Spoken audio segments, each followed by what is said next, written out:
Day 206 of our Be a Better You annual challenge. I got to fix my camera a little bit because it's got a teeny tiny preview picture and I have no idea what it's pointing at when I first start. All right, today we're talking about step one of the IDEANCE process. And the first step of the process we developed in January to use and test and tweak and make our own throughout the course of this year, this month focusing on mental health and well-being, of course, is the IDEANCE process. Step one of our process is the question is, what is our current state, our current situation, the current story we're telling ourselves about mental health and well-being?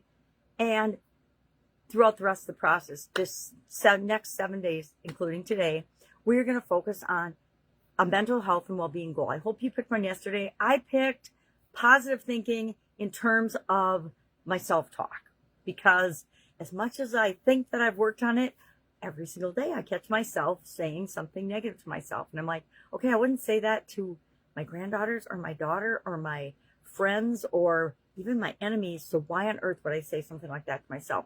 And I think a lot of it is ants, automatic negative thinking that just continues to pop up, that I will continue to work on reframing and getting rid of, so that pretty soon I don't have any ants. Well, new ones pop up all the time.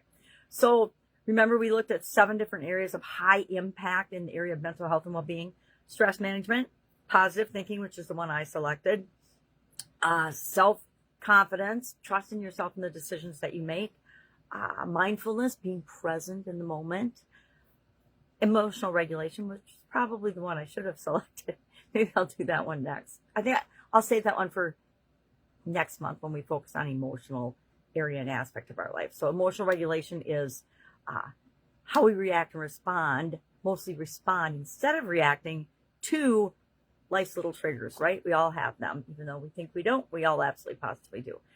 Focus and productivity is another area which I'll probably choose for Supersize Your Business. See, the cool thing about sharing it here and in Supersize Your Business is I get to pick 2 things if I want. And then finally, self-compassion. Another one I probably should have selected or could have selected because, again, a lot of times I find myself being way harder on myself than I would ever be on anyone else. Like my daughter might say I'm hard on her, and I probably am, because I want her to be awesome, and she is. All right, so what are we doing today? We are going to sit down and write a paragraph or a couple of sentences at least about what's our current mental health or well-being area situation. What's the current status of where we are right now with respect to this area of mental health or well-being? And so I'm going to pay attention to my negative self-talk today. Why? Because I want to move to positive self-talk and positive thinking. And so I'm going to find some ways to catch myself doing and thinking negatively or not positively, or ain't it awful, or doubt, worry, or fear, or any of those negative emotions or feelings or thoughts.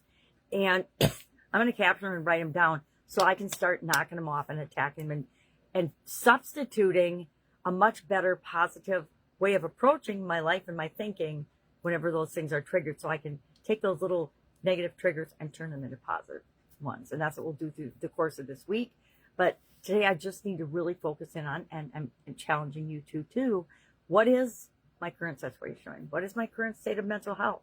Am I, anxious about something? Am I stressed out about something? Am I losing sleep about something?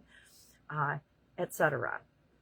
If you need any help with this, if you haven't picked an area yet and you need help picking one, please ask so that you can really get the most out of these 7 days.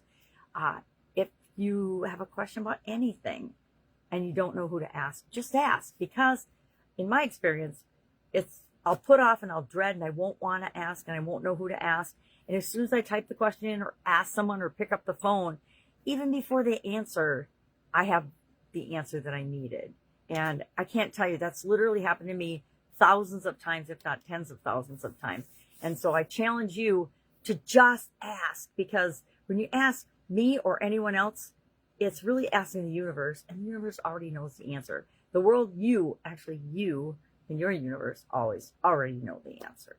All right, have an amazing day. I've got a wedding today, so we are swamped. Hit me up and ask. Otherwise, have a great day, and I will, of course, be with you tomorrow.